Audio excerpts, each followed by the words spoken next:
The compact segment may be where BMW is seeing exceptional growth, but it's the mid-size segment that remains the brand's bread and butter.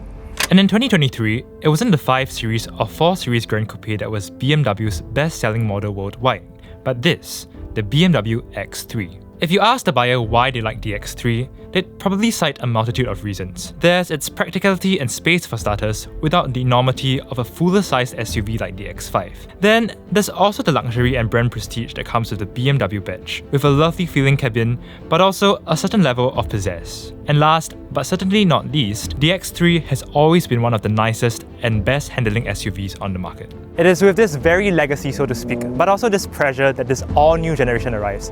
And as always, the question remains, how does this new car stack up? As always, let's start with styling, and I would say the new X3 actually retains the muscular, boxy SUV styling of its predecessor, but of course it does this with a couple of new flourishes.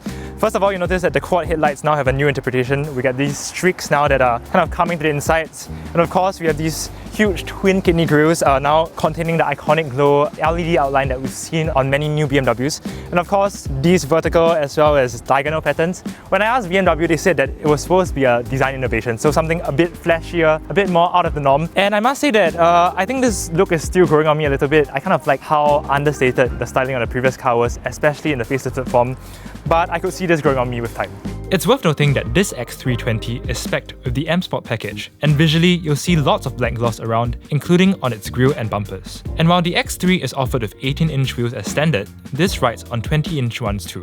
And if you follow me to the side, you'll notice that the car has also changed a bit in terms of its dimensions. The car is now 34mm longer than before. It's also slightly lower, and I think one thing worth pointing out is the fact that BMW has actually made this car not only wider, but also widened its front and rear track widths.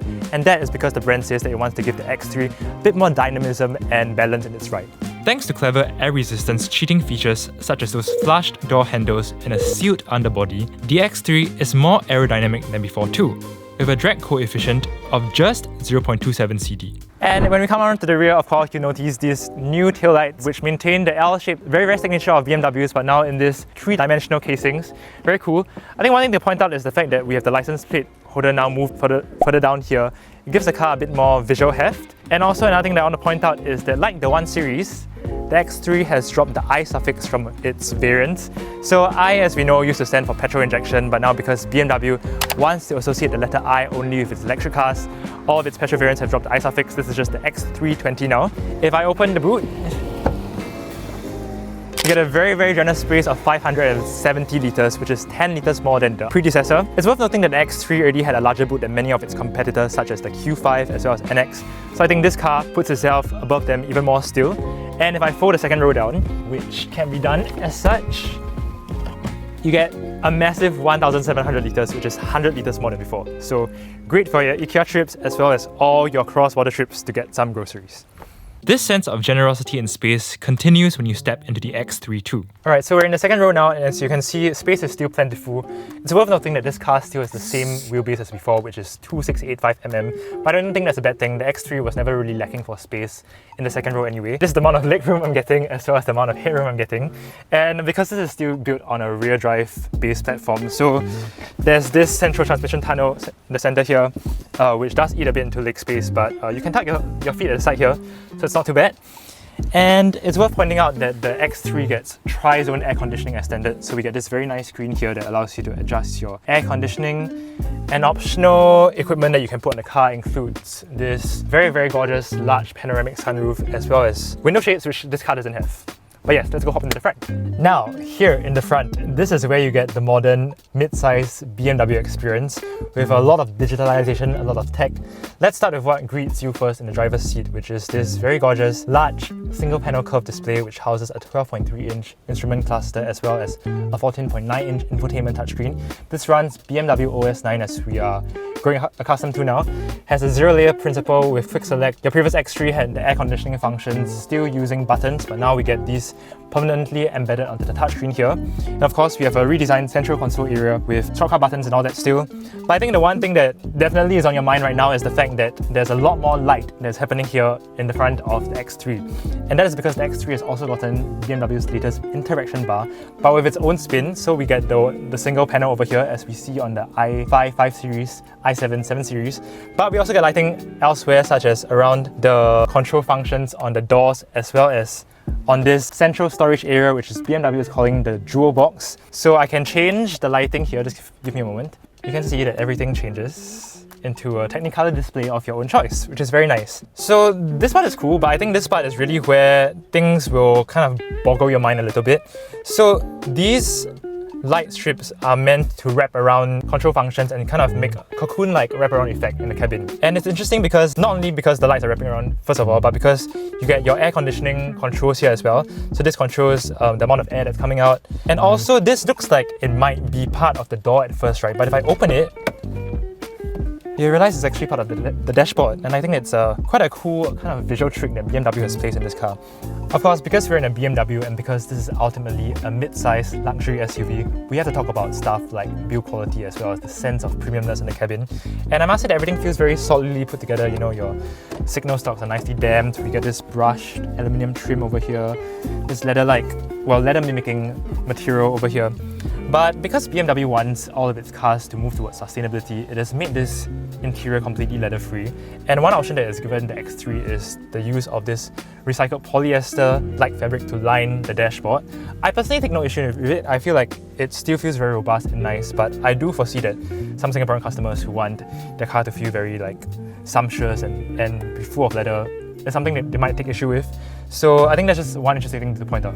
Okay, so there's quite a fair bit of new advancements going on with the X3, and some of them will probably take a while to get used to. But how does the car perform on the road? So first impressions, the car is honestly quite nice and easy to drive. You get this elevated driving position as you'd expect in an SUV. And because of the car's very squarish bonnet, it's quite easy to place on the road despite its extra width, as we mentioned earlier. Now about the mild hybrid system, BMW says that the electric motor will assist in both when you're taking off the line to give it a bit of electrical boost, as well as when you need a short accelerative burst, and also when idling. And in fact, it goes so far as to say that the X3 can travel about purely on electricity at very, very low speeds. From personal experience, I think what the mild hybrid system does is it really aids refinement. So especially when you're coming to a stop, it feels like the car sometimes hasn't started yet. Just now when we were parked and then we were setting off again, we didn't realize that the car was on, and that was because of how silent, there was no vibration or anything that made it feel as if the car was on. And that's the power of the mild hybrid system. As for power itself, 205 brake horsepower might not sound like a lot in this day and age, but I think it's perfectly suited to this X3 still, and still plenty of power for you to use day to day, especially when mated to the 8-speed gearbox, whose gear shifts are very snappy and smooth and responsive. So the car still feels quite quick off the line, never really lacking in power, honestly. Furthermore, the car is equipped with all-wheel drive, so on-road grip is excellent. As for how the X3 rides, I think its suspension is honestly very, very well judged between being supple enough for day-to-day comfort, driving about town as we are right now, and also towards sportiness a bit for those moments in which you're feeling a bit cheekier, want to push the car a little bit. So we actually did a 1.5, 2-hour drive down from Munich to Maizak, and I feel like it could have gone even longer with this car because this is honestly such a wonderful long-distance cruiser. But on the other hand, when the roads get a bit twistier and you're facing a bend and you want to push the car a little bit, I feel like the X3 also rises to the occasion quite naturally. The handling is very, very sharp, very controlled and tight. And I think that again speaks to the strength of BMW's engineering team. People might have a lot to say about recently, I guess, about how the cars are being styled, but there's no denying that the X3 and many of its siblings still remain some of the nicest cars to drive on the market, and I feel like that has always been one of the core magic qualities of the X3. Furthermore, if it's all-out performance and even sharper handling you're after, there's this, the X3 M50.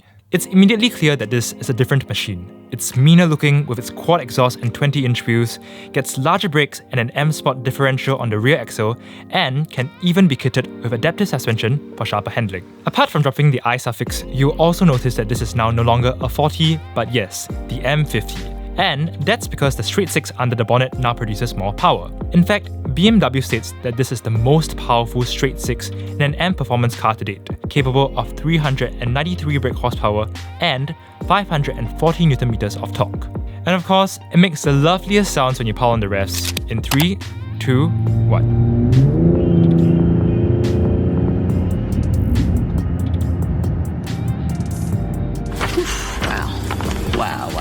Sure, the all-new BMW X3 may seem different from its predecessor at first. Particularly, its pursuit of flashiness, tech, and sustainability may seem a bit unfamiliar. But peel back the most immediately visible layers, and this is a car that retains the core qualities that have made the X3 nameplate so popular. Despite the opinions of the internet crowd, it's still extremely well put together, boasts practicality in spades, and ultimately is simply lovely to drive for something of its segment. It's hard to imagine others, including its premium rivals, excelling just as well. Alright guys, so there you have it. That was a very quick first look at the BMW X3. Now we understand from BMW that the car is set to arrive on Singapore shores around end 2024 to early 2025, so that's when you can start to seeing this new generation hitting our roads. And we have also heard the starting price for this car is around $300,000 with COE, which is quite a lot of money, but at the same time also not really surprising in today's COE climate. And we have confirmed as well that the X320 is going to come to Singapore, as well as the X3 M50, the one with the stonking 6-cylinder engine. But yeah, I think our bets are on the X320 being the volume seller. So what are your thoughts on the new X3? Is this a car that you're excited to see more on our roads? Let us know in the comments, and if you've liked this video, don't forget to like and share it, subscribe to our YouTube channel, and follow us on TikTok for more of the fun stuff. For now, that's all from us from very sunny Munich, very different from our 1 series video. We'll catch you in the next one. Bye! And if I fold the rear seats down from here,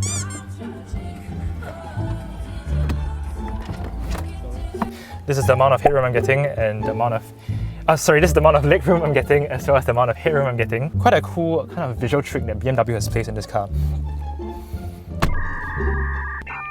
Yep.